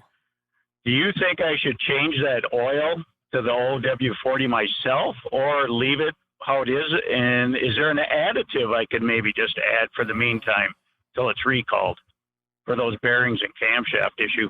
Well, like I said, I don't want to act like I'm the complete expert on this, but I am paying attention because I have one too. And What year's yours? mine is a 22 mid-year refresh Silverado. Which is already I having knew you some- had one, Shannon. Yeah. So. It's exhibiting problems, though. So he said, I want to keep driving this Yeah, until... and I just last weekend, I aggressively pulled the trailer to 5 hours from here, 4 hours from here. How much and oil back. did it burn? I haven't checked yet. Oh, and what? Does it have any left in it? I haven't got the light yet. Mom, no, I Dad, haven't checked it. I'm curious how much it yeah, burned. No, because we just right, and Dave, we just had that in. Russ went ahead and we opened up the oil filter after we changed the oil. It was good. And we cut it open. Got that tip back from one of our race car guys here in town, and there was nothing in there for metal. And we did put the supercar oil in it. Cut a couple things open with, with that blade. Yeah. And we inspected just anything we could see. Russ did, and looked But it over it's real burning close. oil. But I have been burning some oil. Which is a And- whole new problem. Yeah, which is a different thing. But I think that problem is going to be something that at 2,000 miles, you hope you don't have to worry about for a while. And GM is really aggressively taking care of this. It's just going to be a hassle for some people. And when you go in for the recall, they're not putting a motor in it right away. They're going to check it. They're going to look to see if you are having an immediate failure, if you are having symptoms of a now failure. And if you are, then they're going to set your vehicle aside and get a motor put in it. And in the meantime, they're upgrading to say, let's put this other oil in it. It's going to make that bearing surfaces have more lubrication, where we believe that some of them could have a problem. And they're going to stretch that out to make sure that they've got more time to remedy the ones that are failing. So on our YouTube channel, Russ did a video where he put in the oil in your vehicle. Should Dave be going and getting that oil and putting it in his vehicle? They're going to do this for free when they inspect it. That's what I was going to say. And it's Okay. going to be done in it could be this week or next week. We're into June. So he should be able to, it depends on how fast he can get it in, because That's he the might other have thing, 500 people in front of him. But yeah, they're going to do that. But I don't think, we haven't seen any fail at this low mileage yet. I'm just going to say, if your truck failed this young, you're going to be first in line for a motor. Okay. So I wouldn't gotcha. worry about it. I'd just wait until you can get it in for the regular recall. Enjoy your truck. Let not your heart be troubled. And just, they are actively working on this. More are out there running with no problems than ones that Yeah. are. Yeah, I got 42,000 miles on my truck, and I love it. So Are we having an earthquake? Either that was an earthquake or somebody just ran into the wall behind us. Did you feel that? I did not feel it. Okay. All right. You are Sorry, making Dave. me want to run out of the studio and go look. Go ahead. Sorry, Dave. My chair moved. Sorry, we interrupted you. Dave, does that help you out? Does that make you feel a little better? Yeah, was there an additive maybe to throw in there in No. the meantime, or no? No, nothing that would help this, because it's a mechanical issue they're having. So there's nothing that's going to help. The thing with oil is that they went to the thicker oil so the thinner oil, when there's a load and there's low RPM, it's not completely surrounding the bearing and protecting it like it should. Thinner oil needs more RPM, so it's being slung around the outside of that bearing and suspending the connecting rod. When they put this thicker oil in, it can do the same suspension and protection at a lower RPM. That's why they're doing this, to try to provide a little more protection at the lower RPM when the engine's warmed up. So anything you can do to it is really not going to help a lot. It's not going to make a difference. Yeah, the thicker oil, I think it's a good idea overall, but you got to be careful because on the low end, on a cold engine, you don't want heavier oil on the startup, Right. but you do want it to a certain point. I mean, I like oils that are a little bit heavier. That the zero weights they have and things like that are just not good for me. Dave, thanks very much for the call. Good luck. Yeah, it's going to take some time to get out. How much do you not want to be the service manager at a I don't want the Chevy phone dealer calls. right now? I mean, I'm getting enough of these phone calls at my shop, and we have nothing to do with this. I've gotten to the point where some days I get frustrated with these calls. I'm like, hey, look, this is not us. I'm not going to fix it. The dealer's fixing it. I'm not even in the automotive industry, and I've taken a dozen calls. Yeah. That'll do it for this hour of the Under the Hood Show. Again, thanks for listening. You can always find us at underthehoodshow.com.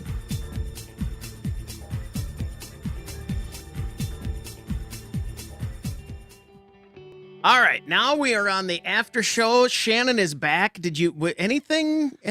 All is well. Okay. They had a overhead crane kind of jump with something they were sliding. Okay. And that might have just been enough resonance. Maybe we felt it, but there is nothing going on behind that wall right there right now.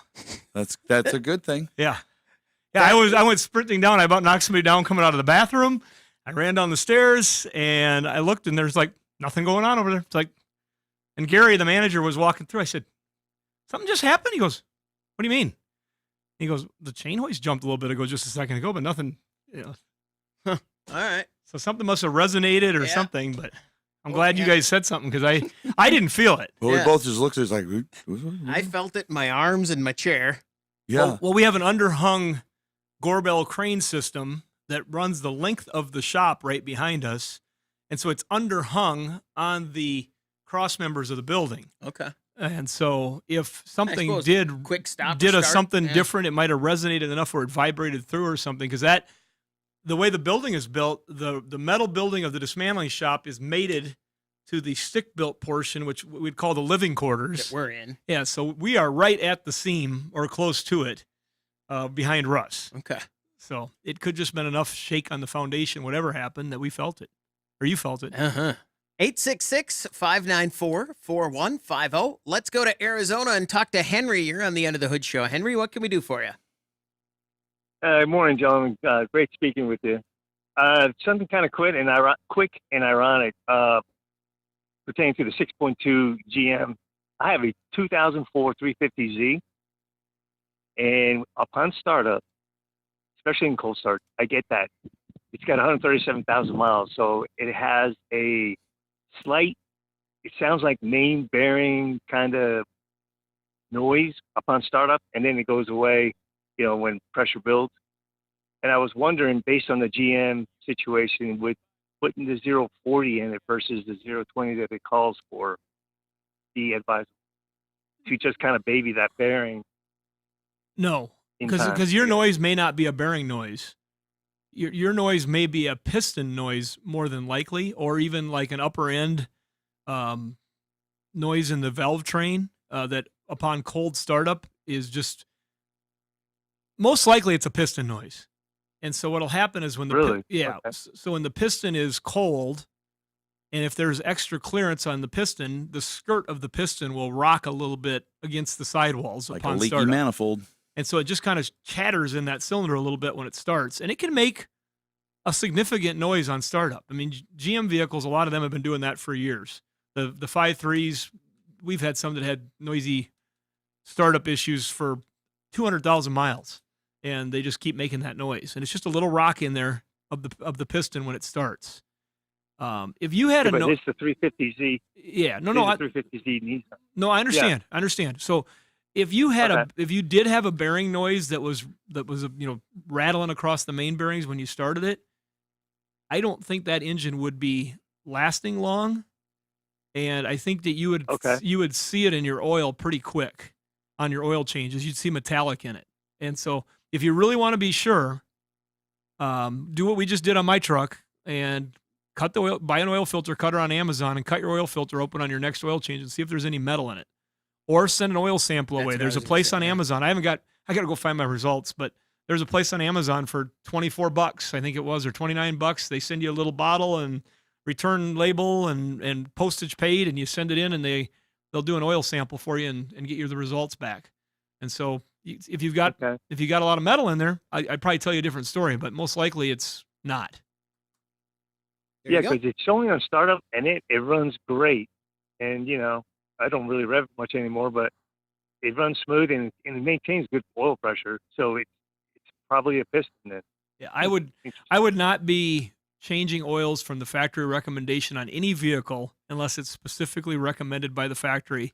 And in this case, we believe they're using this different oil to extend life on something that they know that eventually they may have to replace on certain vehicles. Mm-hmm.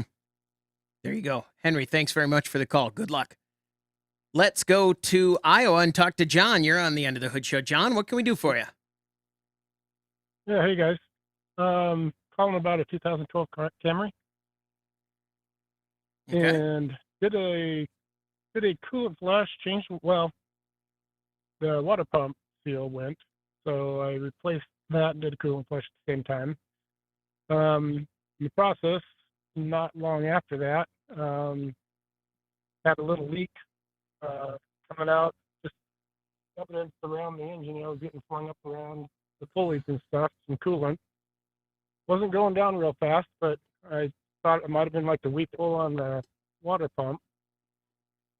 So I went back and replaced the water pump again, and it's been good all winter. And then here in about the last, month or so, it's starting to fling coolant again.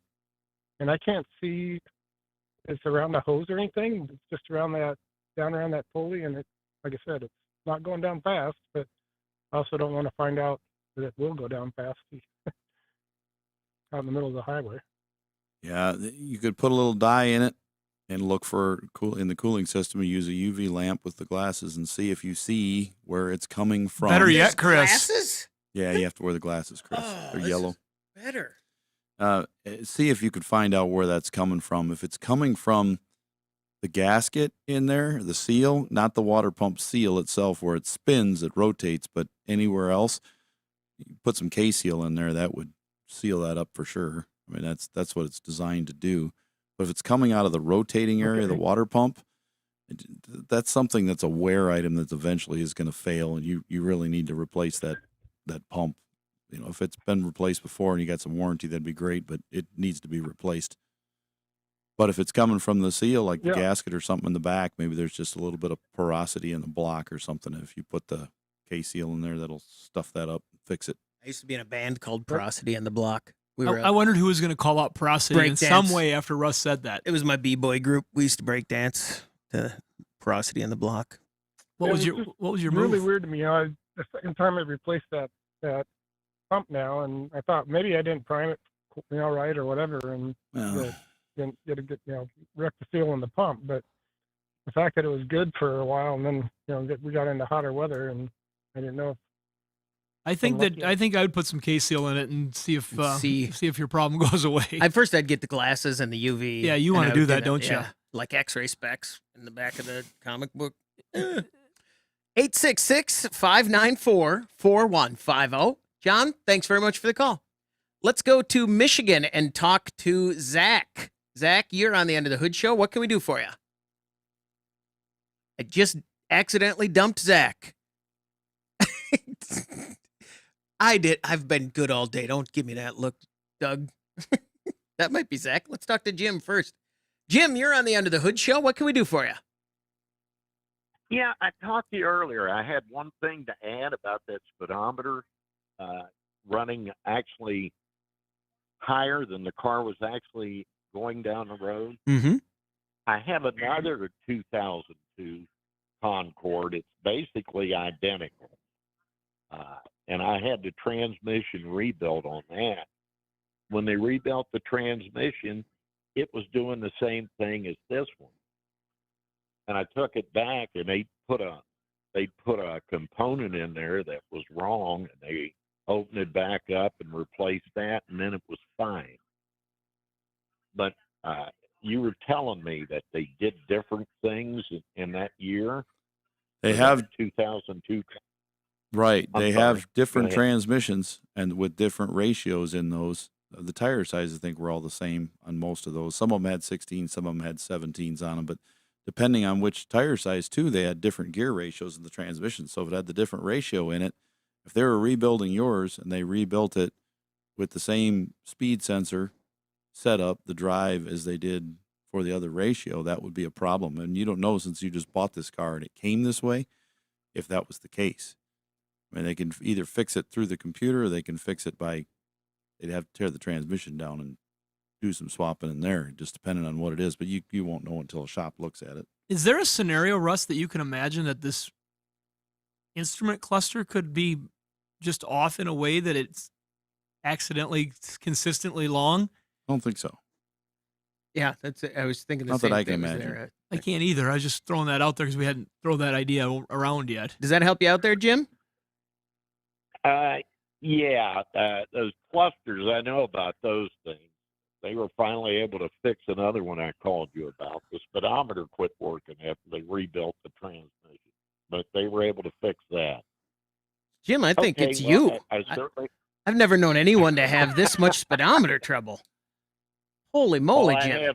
I have five of these cars, straight from '99, the LHS, all the way to 2004 Concord Limited. They're basically the same car. Dougie used to have one of those. A gold one. The LHS. You had an LHS before the van. A what? Concord? 300. That was a 300. 300C. Yeah. That wasn't even a C, No. was it? 300M. Yeah. There now he's like, this is charades. We have to. He's not going to tell us. We just have to guess. I forgot about But that. we can't hear him, so maybe turd. that's why we're playing Wow. charades. Yeah, well, he's not playing charades. We are. Jim, thanks very much for the call. Good luck. Let's go to Michigan and talk to Zach. Zach, you're on the End of the Hood Show. What can we do for you? 2013 F-150 3.5 EcoBoost. My buddy driving to work this morning said that it had a little bit of a hesitation kind of backfire. He put Motorcraft plugs in it not too long ago. Didn't do anything with the coils. I'm just wondering what your thoughts are. Coils. Yeah. Yeah. Put some coils on it for sure. 13. It's over 10 years old. It's the coils break down. Those Motorcraft coils, they can break down with age and heat. And 12, 13 years is a pretty good run. We would recommend the standard coils. They're a little better built coil. They're sealed up better. They've got extra windings in them. They're a strong coil. I would do that. But a lot of times the plugs outlast the coils on these things. We see them with 140,000 miles and the plugs still look pretty good. A little fouled because the coils are going out, but the coils are going out. And they sell, you can buy a lot of these coils in kits. And there's a reason. When you go to the parts store and they say, would you like a kit of 6 or would you like one? You're like, Take the kit. There's a reason they're selling a whole kit because so many fail. Although, if you're what is it to replace the plugs on this car? Like for one plug for the F-150? I think one plug might be $16. Okay, so then what's 6 plugs and 6 coils, or 8 plugs and 8 coils? A lot, but do you want to destroy your engine? No. if you're driving with it missing? I don't at all. But $16 is a lot less than a full kit, so I understand why he did it. I did 6 coils and 6 plugs in a car yesterday, and it was $500. Yeah, I mean, that's imaginable. It's a lot different than $1.99 each for 6 Autolite plugs back in 1995. And if you're on a tight budget and you have one cylinder that's misfiring, You one at a time. A lot of people just buy a coil. Yeah. And keep track of which one they replace. If it's a P304 and it's cylinder 4, put one coil in it. You already done the plugs. Yeah. that help you out there, Zach? Yes, it does. Thank you. Thanks very much for the call. All right. I think that's going to do it for the after show. Yep. Nobody ran through the wall. That was good. What do you think? You think we should do? We have stuff to do in the studio. Do we do that right now, or do we go down and eat and then come back up? I'm leaving the second we're done to go back to the shop because I've got a pile of crap to do. All right. I am leaving. I am not getting lunch. I have no time. So off I go. So Okay. If you want to come back, I you're guess doing it that's without what me. Russ is doing. Yeah, I have a conference call that I have to jump on once we're done too. So Just load it Guess up. I'll just. you, Okay. you and let's Doug, stay. You and Doug can go eat when you're done. Eat by yourself. Thanks, guys. Make sure if you're still watching, hit the like button on the YouTube thing because that makes a big difference. Thanks.